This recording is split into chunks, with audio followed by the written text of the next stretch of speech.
Assalamualaikum warahmatullahi wabarakatuh.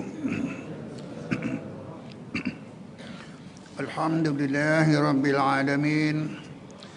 Wassalatu wassalamu ala asyrafil anbiya'i wal mursalin wa ala alihi wa sahbihi ajma'in. Rabbana atina fid dunya hasanah wa fil akhirati hasanatan wa qina azaban nar.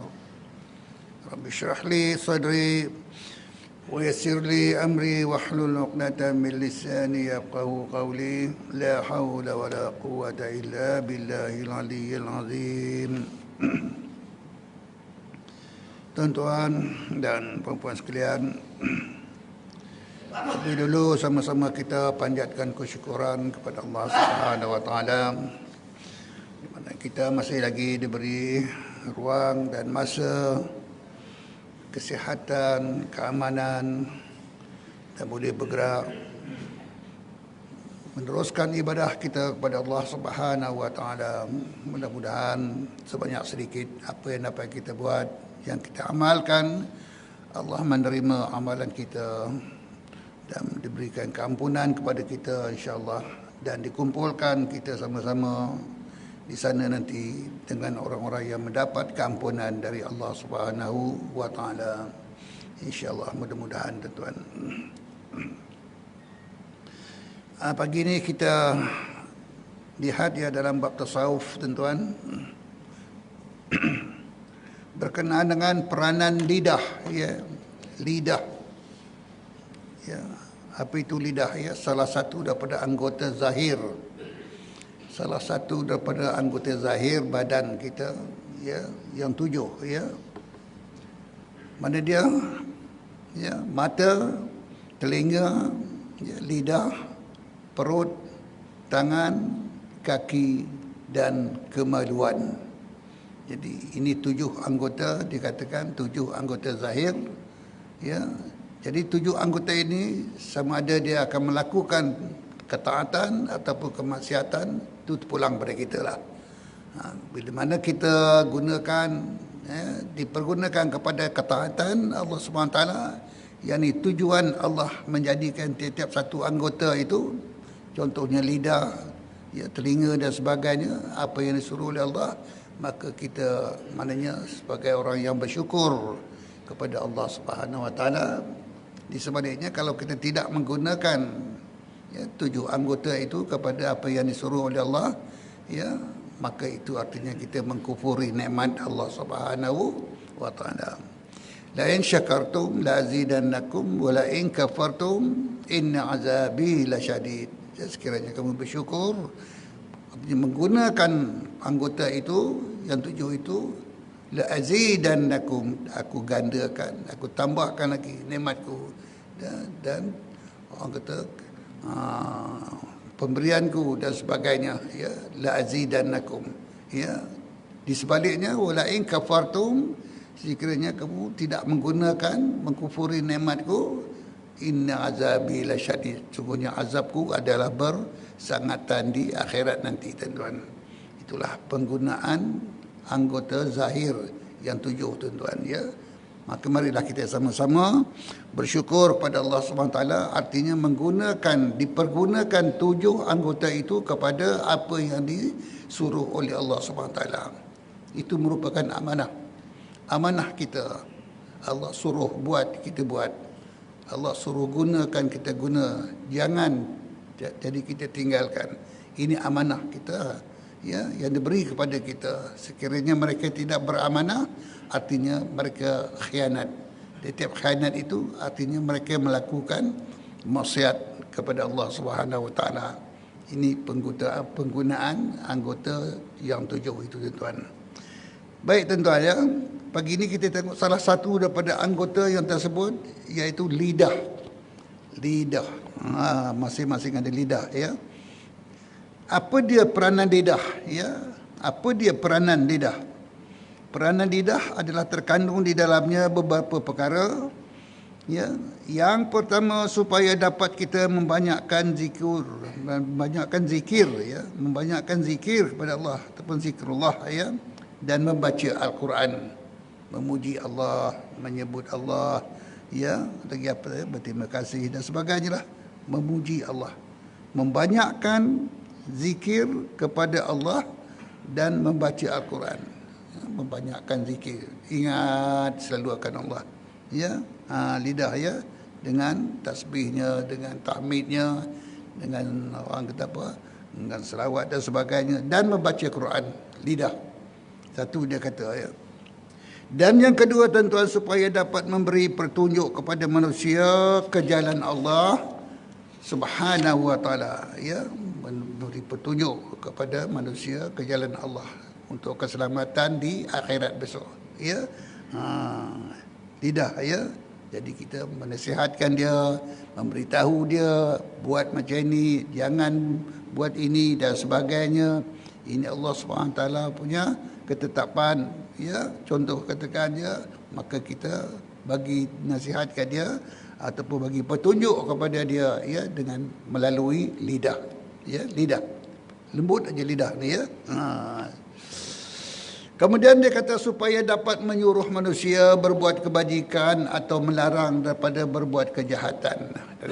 Jadi sama je lah, ya, samalah, lebih kurang tujuan samalah, ya. Dan seterusnya supaya dapat menyatakan segala hajat yang terbuku dalam hati, yang terbuku dalam hati, ya. Ya, supaya dapat menyatakan. Jadi menyatakan ini kembali kepada apa namanya, menasihatkanlah, menyuruh, memberitahu. Contoh katakan, aku nak bagi tahu kat dia ni dah lama dah, ni terbuku dalam hatiku, dan ada benda aku nak cakap kat dia, tapi tak tercakap-cakap. Contoh katakan, ya, maka dia pun bercakaplah, ya, dengan dengan terang, umpama tekan melalui lidah dia, ya. Itu satu daripada peranan ataupun dia katakan, ya, peranan lidah lah, ya, yang kita ada pada kita ni, tiap kita ada lidah, ya, menyatakan segala hajat yang terbuku, ya, di dalam hati. Bagaimanakah caranya memelihara lidah, memelihara lidah daripada maksiat, maksiat, bercakap, menyindir, mengata orang yang tak elok lah. Yang elok pula baca Quran, berzikir, selawat, menasihatkan dan sebagainya, ya. Lidah hendaklah dipelihara daripada maksiat.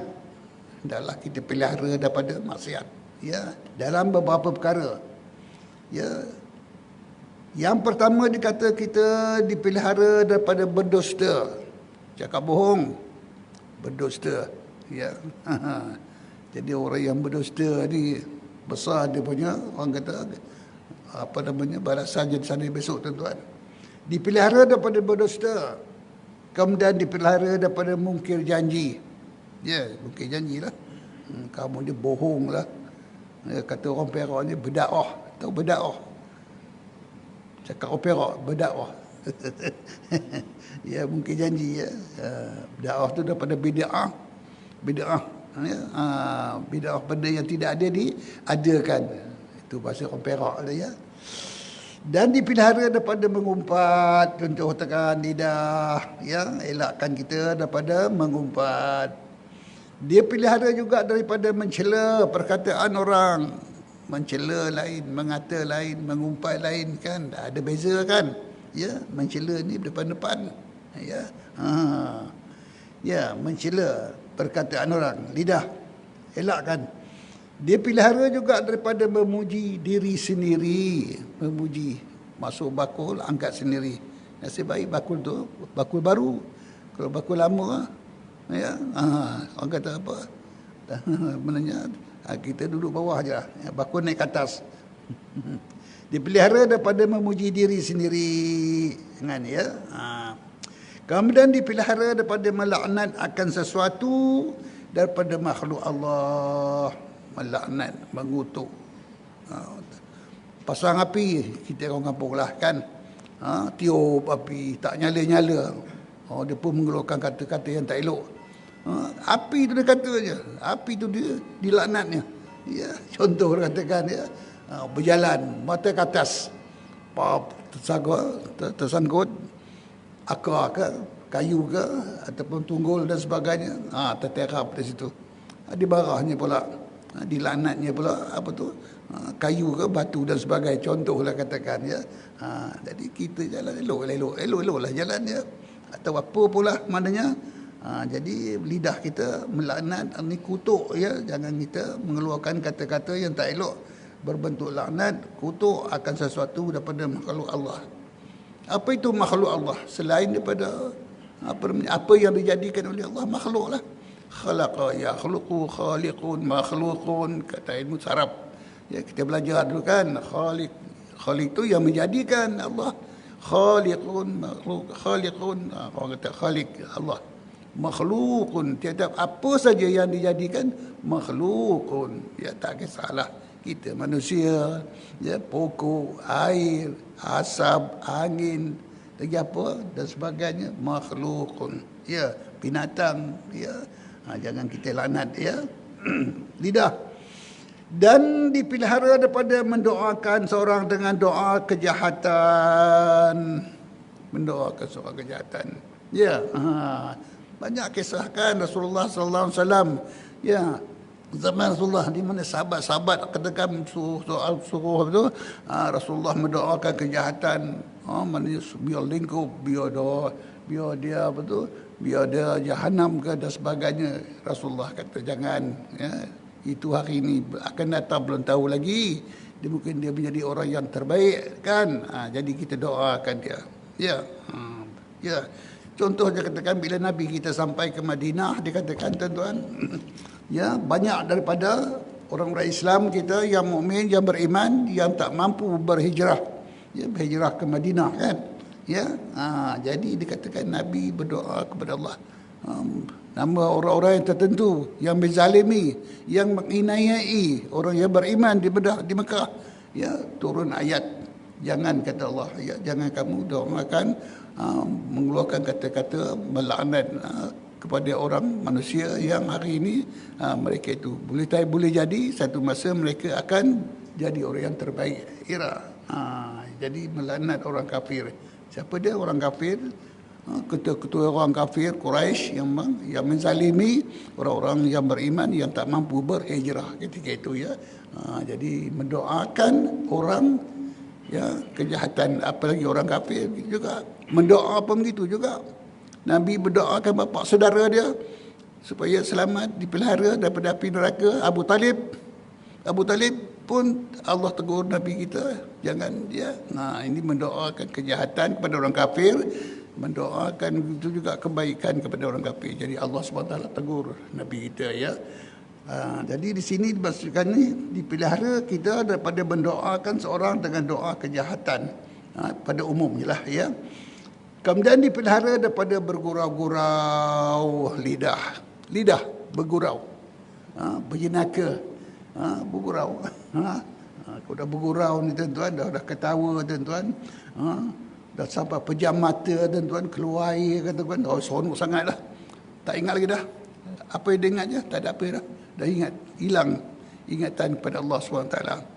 Itu dia katakan satu perkara orang kata yang dilarang oleh Allah SWT dalam kita berlebih-lebihan, ya, ketawa, bergurau senda yang berlebihan, ya.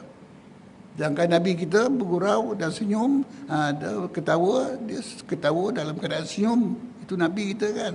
Dia senyum, dia ketawa, maknanya ketawalah ya, ataupun bergurau ketawa dalam keadaan senyum. Itu Rasulullah, sifat Rasulullah sallallahu alaihi wasallam.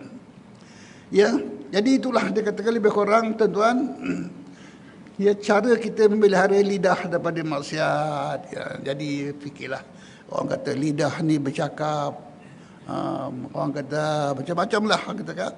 Kata orang kampung juga katakan sebelum bercakap tu nganga dulu. Aku cakap ni betul ke? Tak betul ke? Orang marah ke? Boleh orang terima ke dah cakap aku ni? Ya, contoh katakan ya. Jadi benda fikir dulu sebelum bercakap. Ya, yang baik, yang menasihat ke dan sebagainya. Kadang-kadang terluka hati dia, tersindir dan sebagainya. Ya, kita bercakap dengan orang tua macam mana, lebih umur kita, bercakap dengan budak macam mana, bercakap dengan sebaya kita. Jadi ini semua kena fikir dulu sebelum bercakap, ya. Kadang-kadang akan menjadi perkara yang tak elok, ya tak? Lidah, ya. Baik. Yang pertama dia kata dipelihara daripada berdusta. Apa dusta, tuan-tuan? Dusta. Apa yang dimaksudkan dengan supaya lidah dipelihara daripada berdusta? Lidah hendaklah dipelihara daripada berdusta, berbohong, bercakap tidak benar, sama ada secara bersungguh-sungguh ataupun secara bergurau. Ya. Walaupun dia kata sama ada secara bersungguh-sungguh ataupun secara bergurau. Kerana perbuatan berdusta secara bergurau-gurau itu boleh membawa kepada perbuatan berdusta secara bersungguh-sungguh. Ya. Kadang-kadang anjing bergurau, ya. Kucing bergurau, seperti lama-lamanya sudah bergaduh. Nyau sini. Contoh dengan itu binatang lah. Jadi kita manusia yang ada akal ni tak payahlah, ya. Jadi kalau bergurau tu bergurau lah. Orang kata ala kadar, ya. Ala kadar. Jangan orang kata sampai kepada yang tak elok, ya. Takut ni apa dia boleh membawa kepada perbuatan bergurau ataupun berdusta secara bersungguh-sungguh. Ya. Itu dalam bab dusta, ya. Boleh buatlah. Sekaranglah ala kadar, ya. Apa dia akibat berdusta? Cakap bohong, ya, apa tadi tuan-tuan? Ya, bercakap tidak benar secara sama ada secara bersungguh-sungguh ataupun secara bergurau tadi. Ya, apa dia akibatnya orang yang meneruskan amalan suka berdusta, suka bercakap bohong, ya. Rasulullah sallallahu alaihi wasallam bersabda, "Iyyakum wal kadhiba fa innahu manba'ul fujuri wa huma finnar." Ya. Yang bermaksud takutlah kamu akan dusta. Takutlah kamu akan dusta, cakap bohong, cakap tidak benar, kerana ia adalah pangkal maksiat. Pangkal maksiat. Dia kata pangkal, ya. Orang boleh cakap bohong, cakap dusta, cakap tidak benar, itu merupakan pangkal, dia kata, ya, pangkal maksiat, ra'sun, ya. Dia kata ra'sun, ya, fa innahu man bi'amu, ya, man ba'ul fujuri wa huma finar. Dan kedua-duanya itu pembohong dan pembuat maksiat dalam api neraka. Sabda Rasulullah. Ya, elakkan kita suka bercakap bohong, ya, bercakap dusta, ya. Pernah berlaku, tuan-tuan, ya, di kampung saya. Satu kawan tu balik kampung. Ya, dia suka berdusta. Suka main-main, cakap main-main, bergurau. Tak ada modal agaknya, ya. Tak ada modal agaknya. Balik tu, dia kata sebulan-sebulan tu dah mati tu. Sebulan-sebulan tu dah mati dah. Jadi yang kita sini kumpul lah buat doa arwah. Buat doa arwah. Buat doa arwah.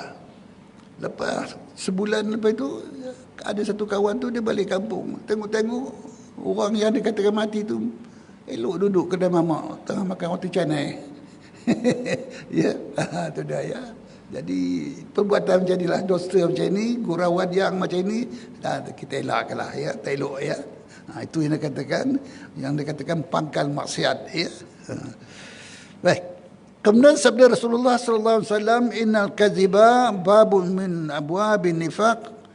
Ya, bahawasanya dusta itu adalah pintu daripada beberapa pintu munafik. Munafik, ya. Pintu daripada beberapa munafik. Apa munafik? Apa fasik, ya. Munafik cakap bohong, janji tak betul. Lagi ada amanah, dia khianati, kan. 3 kan munafik, kan.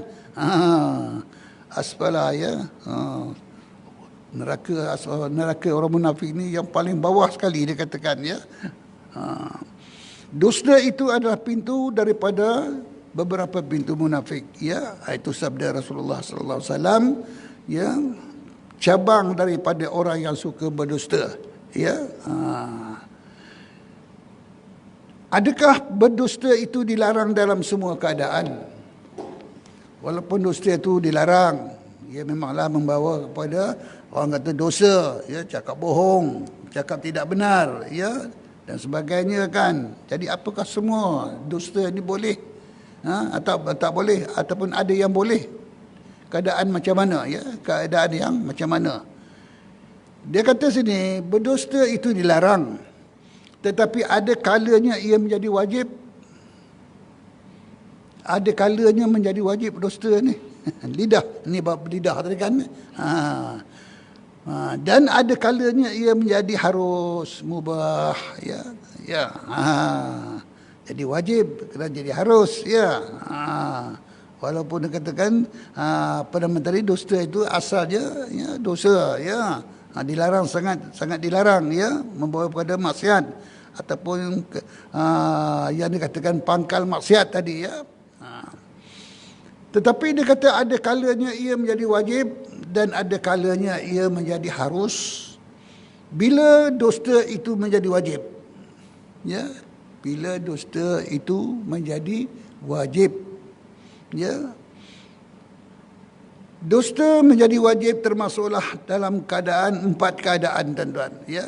Boleh kita berpandukan di sini, boleh tempat-tempat ini 4 perkara ini boleh kita, maka wajib kita berdusta, tuan-tuan, ya. Walaupun kata dusta itu dilarang, ya, cakap bohong, cakap tidak benar, ya, membawa kepada maksiat, ya. Yang pertama, berdusta kerana hendak menyelamatkan harta orang yang diamanahkan kepadanya daripada orang zalim. Itu dia. Aku nak pergi keluar negara ni. Ya, kamu tengoklah, ya, jiran kamu ni, budak-budak ni katakan, umpama katakan, ya. Jadi maknanya dia maknanya apa tadi? Dusta kerana hendak melepaskan orang yang hendak dibunuh. Yang pertama tadi, berdusta kerana hendak menyelamatkan harta orang yang diamanahkan, ya. Jadi tinggalkanlah duit dan sebagainya, umpama katakan, ya.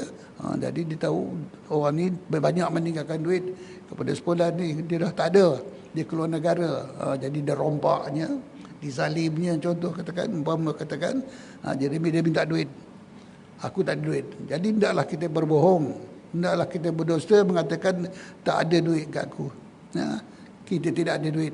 Berbohong itu wajib, ya, yang diamanahkan kepadanya daripada orang zalim, ya. Kemudian seterusnya dia kata berdusta kerana hendak melepaskan orang yang hendak dibunuh, ya, oleh orang lain secara zalim, ya. Ini orang nak bunuh, orang nak kejar, bawa parang panjang berkilat, ya, datang, mana sepodan-sepodan tadi, dia kata, mengatakan ini orang zalim, ya, orang zalim. Dia kita tahu dia perampak ke, dia penyamun ke, dan memang kampung tu semua orang tahu, semua orang kenal, ya, umpama katakan, ya. Maka nak mengelakkan, nak menyelamatkan orang ini, maka hendaklah kita berbohong, hukumnya wajib, ya, wajib. Bunuh, ni buat bunuh ni, ya. Itu dia kata berdusta kerana hendak melepaskan orang yang hendak dibunuh oleh orang lain secara zalim. Wajib kita berbohong. Tak tahu, tak ada. Nampak masuk orang kau tadi, itu orang lain tu, tu siapa-siapa tu, ada kawan juga. Umpamalah katakan kita hendaklah berdusta. Begitu juga berdusta kerana nak menyelamatkan harta orang yang diamanahkan kepadanya, ya. Satu daripadanya katakan, apa ni, bendari masjid, bendari surau, banyak duit, ya. Banyak duit bendari, dia pun orang zalim ni, orang zalim lah, ya. Dizalimi kan, jadi dia pun diugut-ugutnya dengan orang kata, dengan cara kezaliman dia dan sebagainya, katakan duit tak ada, duit dah aku dah masuk dalam bank semua dah, aku tak ada duit dah. Habis buka tabung, masuk bank, kita kan. tapi sebenarnya duit kita ada kan, contoh tekan ya. Jadi dalam keadaan dia nak menzalimi, menyelamatkan barang orang ataupun jadi amanahkan orang, contohnya katakan ya, maka hendaklah kita berbohong. Wajib kita berbohong. Ya, wajib kita berbohong. Di dalam keadaan dusta itu adalah orang kata berdosa, tapi ada kalanya boleh kita berbohong. Dan seterusnya berdusta kerana hendak memelihara akan harta orang Islam daripada hendak dizalimi orang. Ini harta Islam dah. Ya, contoh orang apa tadi ni itu bendahari masjid umpama katakan yang diamanahkan harta-harta Islam dan sebagainya katakan, jadi dia amanahkan kepada kita. Datang orang zalim cakap tak ada, tak tahu, berbohonglah. Jadi nak menyelamatkan ya, kerana nak menyelamatkan ya, memelihara akan harta orang Islam, maka hendaklah kita berbohong. Maka berbohong itu adalah wajib hukumnya ya. Dan yang keempat tuan-tuan, berdusta kerana hendak memelihara akan isteri orang Islam daripada hendak dizalim orang. Isteri orang, suaminya bertugas di luar. Dia tahu suami ini, dia kata bulan depan dia bawa balik. Dia pun suami ini. Jadi perempuan ni katakan maknanya ya jiran kita kan. Tak tahulah ya macam mana dia nak menzalimi. Maknanya datang bertanya mana sepolan maka bagi tahulah, tak tahu, tak ada. Tak nampak pun, umpama katakan ya contoh katakan berbohonglah kerana nak menyelamatkan isteri orang Islam daripada hendak dizalimi orang ya.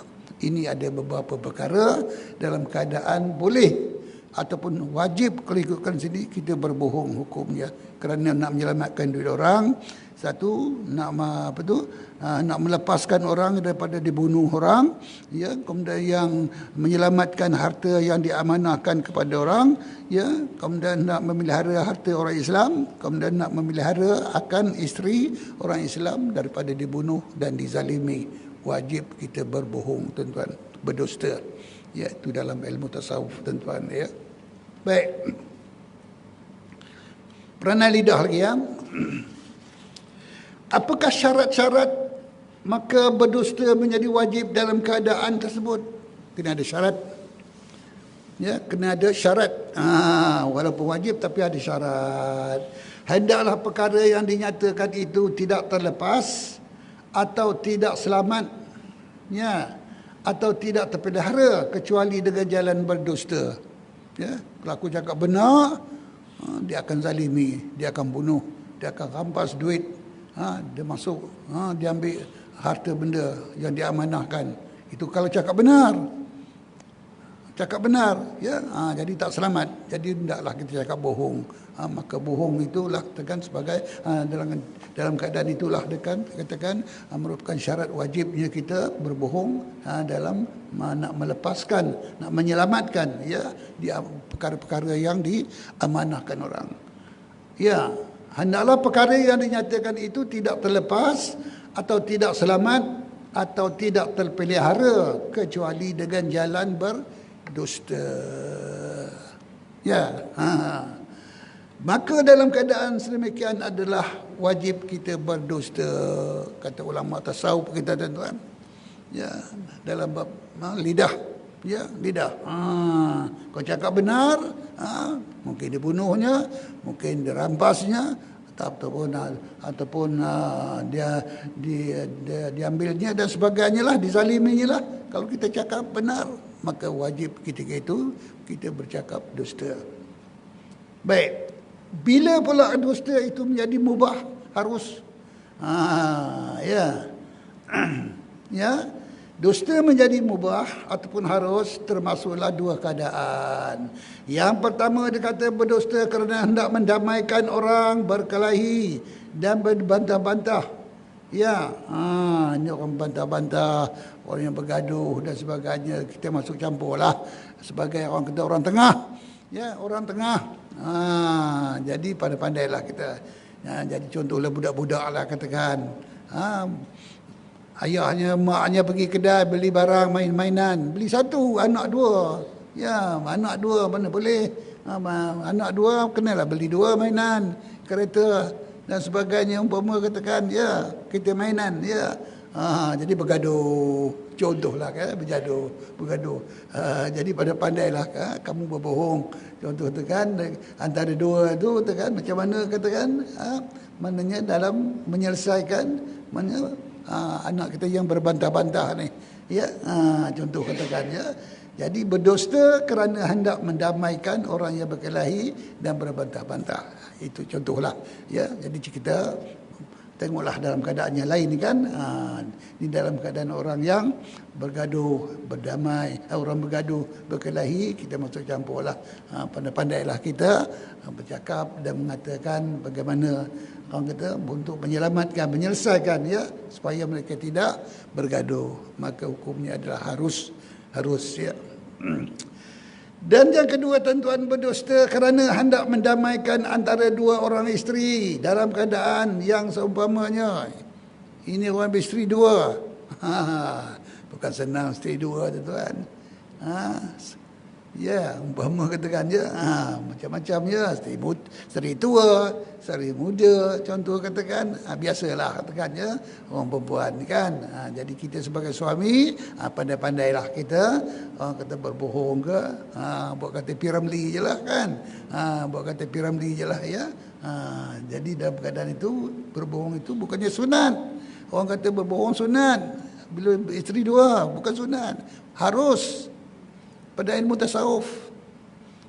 tasawuf harus kita berbohong kalau beristeri dua, nak menyelamatkan supaya jangan mereka ada bergaduh, jangan ada berdengki dan jangan ada taruh hati, orang katakan.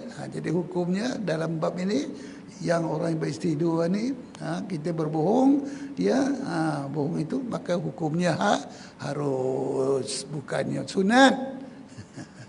Alah, sunat contoh tu kan, ya. Itu daripada ilmu tasawuf lah, dalam ilmu tasawuf, ya. Baik. Apa pendapat Imam Ghazali, tuan-tuan, dalam berdusta dia? Imam Ghazali, apa kata Imam Ghazali dalam bab berdusta? Asal dusta ni adalah berdosa. Tak boleh, jangan, ya, lidah, ya, ni peranan lidah, ya. Dan dalam pada itu ada dibolehkan pula juga wajib kita berdusta dalam perkara tadi. Kemudian ada pula dalam bab yang kita boleh kita harus, ya, harus kita berdusta, ya. Baik, apa kata Imam Ghazali? Tiap-tiap maksud yang baik yang boleh dicapai dengan cakap benar, ya, dan boleh juga dicapai dengan jalan benar, dengan jalan berdusta, maka berdusta dalam perkara tersebut adalah haram. Ya, ada dua. Kalau dia bercakap benar, selamat. Ya. Kalau bercakap bohong pun dia selamat. Itu dia kata, ya, tiap-tiap maksud yang baik, ya, yang boleh dicapai dengan bercakap benar, dan boleh juga dicapai dengan jalan dusta, tapi dicakap dusta. Cakap benar pun boleh selamat. Ya, selamat. Maknanya cakap benar selamat dan cakap dusta pun selamat. Tapi dicakap dusta, maka hukumnya adalah haram, kata Imam Ghazali. Ya, kita bercakap benar lah, tapi cakap dusta. Sedangkan cakap benar pun, kalau kita cakap benar, betul dan sebagainya, ada dan sebagainya, jadi dia pun tak ada apa-apa, tak kacau kita, ya, dia tak kacau kita, selamat, ya. Tapi dia cakap dusta, ya, selamat juga kan. Maka cakap dusta itu adalah hukumnya haram, kata Imam Ghazali, ya. Ini nak menyelamatkanlah satu-satu perkara, dikhianati ke, dizalimi ke dan sebagainya, tuan-tuan, ya. Antara dua dia, ingat, ya, cakap benarlah, tapi cakap dusta dalam bab ini selamat. Ada antara dua tu selamat, tapi dia cakap dusta, maka dusta itu, bila dia cakap dusta, kata Imam Ghazali, hukumnya adalah haram. Jika maksud yang baik itu hanya boleh dicapai dengan jalan berdusta dan ia tidak boleh dicapai dengan jalan bercakap benar, macam inilah yang atas tadi lah, Maka berdusta dalam perkara sedemikian adalah harus dengan syarat maksud itu adalah maksud yang harus. Yang bergaduh berdua tadi, ya, contohnya budak-budak yang bergaduh berdua orang tadi, ya, ataupun isteri yang bergaduh berdua tadi, itu harus tu, ya. Jadi hendaklah kita maknanya bercakap berdusta. Maka di situ harus dengan syarat maksud itu adalah maksud yang harus, ya, maksud yang harus. Dengan syarat maksud itu adalah maksud harus. Satu. Dan jika maksud yang baik itu hanya boleh dicapai dengan jalan berdusta dan ia tidak boleh dicapai dengan jalan bercakap benar, maka berdusta dalam sedemikian itu adalah wajib. Adalah wajib. Ya, ni dalam bab orang yang nak menzalimi kita, nak membunuh kita, nak membuat tak elok kepada isteri-isteri orang dan sebagainya, harta Islam dan sebagainya, katakan, ya. Jadi dalam bab ini jika maksud yang baik itu hanya boleh dicapai dengan jalan berdusta, ya. Contoh kan orang nak merampas, nak menzalimi duit kebajikan umpama katakan, dan ia tidak boleh dicapai dengan jalan bercakap benar. Kalau aku cakap benar ni tentu aku bergaduh ni, ya. Aku tak selamat, ya. Orang yang datang pun bukan jalan-jalan orang hebat-hebat, badan besar, ya. Aku kurus saja. Jadi hendaklah kita cakap berdusta. Maka dalam cakap dusta itu kerana nak menyelamatkan harta orang, menyelamatkan duit orang, duit Islam, dan tidak berlaku pada pembunuhan dan sebagainya, maka bercakap dusta lah. Maka cakap dusta itu sedemikian hukumnya adalah wajib pada ilmu tasawuf. Tuan-tuan, ya. Itu dia. Okey.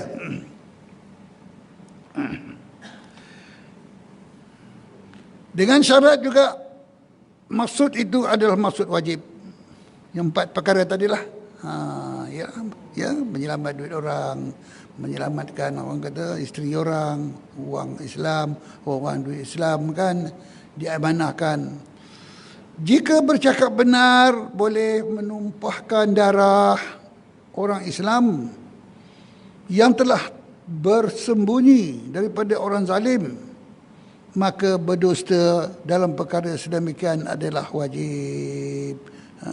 Jadi jiran kita tengok ada orang zalim nak datang, orang kata umpama katakan dan dia nak cari isteri orang ni yang suaminya di luar kan, contoh tekan je. Jadi sini itulah maksudnya. Dia cakap benar. Ada tak? Ada. Memang ada. Cakap benar, ya. Maka di situlah dia katakan, ya, maknanya dia akan melakukan pertumpahan darah. Dalam benar kita cakap tu kita mempertahankan juga lah kan. Ya, kita sebagai diamanahkan rumah kita, dia nak mintakan keselamatan.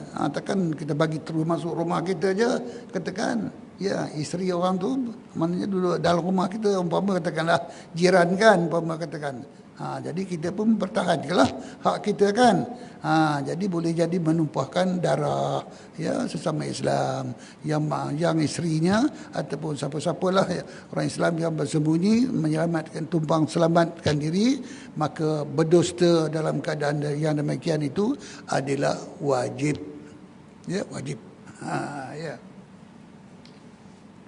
Baik.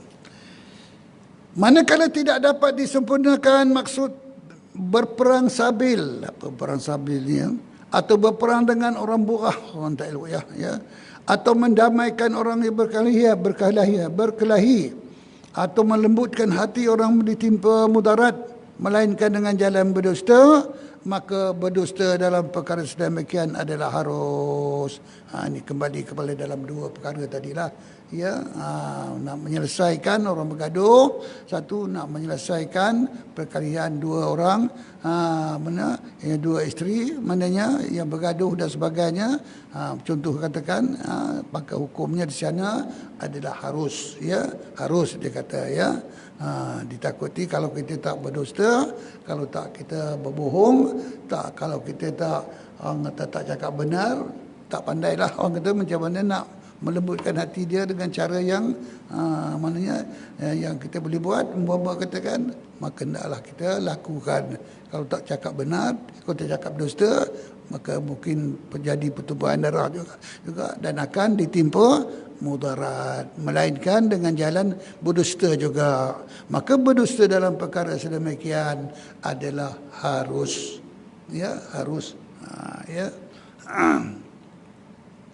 Walau bagaimanapun, kata Imam Ghazali, hendaklah dipelihara diri daripada berdusta dan mengelakkan diri daripada melakukannya seberapa dapat. Apapun cara pun, walaupun wajib berdusta, walaupun harus berdusta, dia kata Imam Ghazali, apapun dia kata kalau boleh dipeliharakanlah diri kita berdusta dan mengelakkan diri daripada melakukannya seberapa yang dapat. Ya, walaupun boleh. Ada tempatnya wajib, ada tempatnya harus. Kalau boleh, kata Imam Ghazali, elakkanlah cakap kita berdusta. Ya, kerana itu akan membawa kepada perkara tak elok juga, ya. Baik, ya. Itu dalam bab dusta, tuan-tuan, ya. Mengumpat ni apa, tuan-tuan? Mengumpat. Ya. Mengumpat. Lidah juga. Ini peranan lidah, tuan-tuan, ya. Ya. Lidah hendaklah dipelihara daripada memungkiri janji dan tiap-tiap janji hendaklah disempurnakan dan jangan sekali-kali memungkiri janji kecuali dengan adanya sebab darurat yang menghalang secara tiba-tiba, dan elakkanlah daripada membuat sebarang janji jika difikirkan janji itu tidak dapat ditunaikan. Janji salah satu daripada sebab yang katakan orang munafik kan, janji tak betul, ya, tidak ditepati, amanah tidak, amanah dikhianati, cakap bohong, 3 perkara kan, ya. Ni bab janji lidah kan. Jadi kalau boleh janji itu sebabnya dalam Al-Quran juga dan dalam hadis juga ada disebutkan beberapa perkara dalam bab ini. Kita berjanji boleh, kalau hujan, hujan tak apa, hujan air aja kata dia, ya, hujan air saja boleh datang, boleh. Dia tahu dia tak ada motor, dia tak ada kereta. Kalau hujan dah gelap, hujan ni boleh datang. Janji ni, janji boleh, hujan tak ada masalah, contoh katakan. Jadi dalam bab ini katakan, kau tengok benda-benda yang macam ni, jadi hendaklah kita bersandar kepada penentuan Allah. Maka ucapkanlah dengan kata insya-Allah. Ya. Jika Allah menghendaki dan izinin Allah SWT, insya-Allah aku akan sampai, aku akan jumpa kamu, aku akan buat dan sebagainya, tuan-tuan, ya. Insya-Allah, ya. Dalam Al-Quran disebut, bila dalam bab ini, perkara ini sekiranya kita berjanji, boleh ke macam mana, dalam hadis pun begitu juga, maka gunakanlah perkataan sandaran kita kepada penentuan Allah, kehendak Allah. Insya-Allah, ya. Jangan boleh. Aku siapa? Kamu tak kenal aku. Oh, contoh tu kan. Oh, jadi mana cakap-cakap ini adalah cakap yang tak elok, ya. Itu yang katakan, ya. Kecualilah katakan kalau apa namanya darurat ada menghalangkan secara tiba-tiba, ya. Walaupun ada motor katakan, kalau hujan katakan lebat, pokok orang kata bergoyang ke kiri kanan, angin kuat umpama katakan, macam mana katakan nak jumpa kawan ni, perempat nak jumpa ni, contohlah katakan, ya. Jadi kita tak pergi, takut pokok tumbang ke, dia empap pokok ke, dan air banjir ke tengah jalan, tak boleh jalan, hujan lebat umpama katakan, ya. Walaupun pakai kereta, ya. Jadi dalam bab inilah yang dikatakan sekiranya darurat yang menghalang secara tiba-tiba, dan elakkanlah kita membuat sebarang janji, maknanya jika dipikirkan janji itu tidak dapat ditunaikan, bersandarlah kepada kehendak Allah Subhanahu wa taala, tuan-tuan, ya. Dalam bab mengumpat, ya. Mengumpat, tuan-tuan, ya. Mengumpat, mana tadi, ya? Ya. Orang bercakap mengumpat, ya, cakap mengumpat, dia cakap, ya. Tiga orang, ada tiga orang tuan-tuan. Yang dua orang ni mengumpat sepolan. Mengumpat cara hidup dia, mengumpat pakaian dia, mengumpat makan minum dia, mengumpat keluarga, macam-macam lah katakan. Kita orang yang ketiga ni dia tak bercakap, diam aja. Tapi ada bersama situ. Ada bersama tiga orang tu. A, B, C. Yang C ni diam aja. Ya. Ya. Yang A dengan B nya lah yang sibuk mengata sana, mengata sini, mengumpat keburukan orang, keaiban orang dan sebagainya, umpamakan. Ini orang yang ketiga ni. Apa kata Rasulullah? Ini orang yang ketiga ni walaupun dia diam, tak bercakap, dia diam dan ada bersama di situ, maka dia adalah termasuk orang yang mengumpat juga. Ya, jadi dalam bab ini tuan-tuan, kita ada bertiga orang, yang dua orang ni sibuk mengata, mengumpat sana, mengumpat sini. Contohlah katakan kita yang orang yang ketiga ni, kita selamatkan diri dia. Kita tegur, kita nasihatkan. Tapi aku tak mahu boleh buat katakan. Kalau dia tak mahu juga, dia terus mengumpat juga, maka kita pandai-pandailah mengelakkan diri, selamatkan diri. Aku nak pergi ke tandas, aku nak jumpa kawan, aku ada hal, umpama katakan, biarkan orang. Contoh tekan, kita nasihat. Contoh katakan, kalau kita ada lagi bersama dengan orang yang bertiga tu, walaupun kita tak bercakap, walaupun kita tak menyambung-nyambung cakap dia orang katakan, umpama katakan, maka kita adalah juga termasuk dalam orang yang mengumpat. Itu sabda Rasulullah sallallahu alaihi wasallam, tuan-tuan ya. Jadi kita elakkanlah kerja cakap, mulut, lidah dan sebagainya ini, umpama katakan anggota-anggota yang sangat berbahaya ni kan, lidah ni tuan-tuan. Jadi kita elakkanlah daripada mengumpat, berdusta dan sebagainya tuan-tuan ya. Kerana semuanya ni akan ditanya di sana besok ya.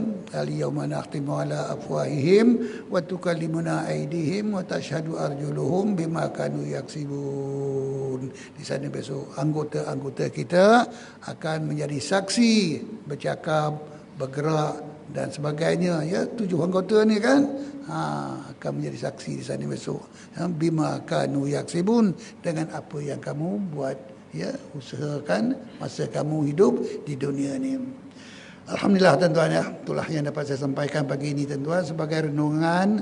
Maknanya sama-sama kita bermuhasabah, sama-sama kita kembali kepada Allah SWT daripada dosa-dosa kita, kerja-kerja buat kita yang terlalu, minta maaflah ya Allah ya, ampunkanlah dosa kita sama-sama. Mudah-mudahan kita dimasukkan dalam golongan bersama dengan orang-orang yang mendapat keampunan dari Allah Subhanahu wa taala di akhirat nanti, insyaallah tuan-tuan. Wallahu a'lam. Bismillahirrahmanirrahim. Alhamdulillahirabbil alamin wassalatu wassalamu ala asyrafil anbiya'i wal mursalin. Rabbana atina fid dunya hasanatan wa fil akhirati hasanah wa qina adzabannar.